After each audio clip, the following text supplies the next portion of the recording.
மக்களே வணக்கம். இது என்னென்னு பார்த்தீங்கன்னா, தேங்காய் பால் அரைச்சி வச்சுருக்கேன். தேங்காய் சாதம் தான் இன்றைக்கி செய்ய போகிறோம்.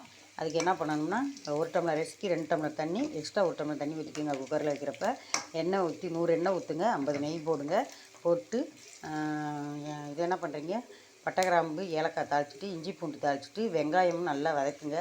இல்லை பிரியாணி மாதிரி வேணும்னா கொஞ்சம் கறி மசாலா பொடி போடலாம், இல்லைன்னா 2 பச்சை மிளகா மட்டும் போட்டுக்கோங்க. இப்போ நான் 2 டம்ளர் அரிசி போட்டிருக்கேன். அதனால் இந்த செம்பில் வந்து 2 செம்பு தேங்காய் ஊற்றிட்டு ஒரு அரை செம்பு எக்ஸ்ட்ரா ஊற்றிடுவேன். அவ்வளோதான்.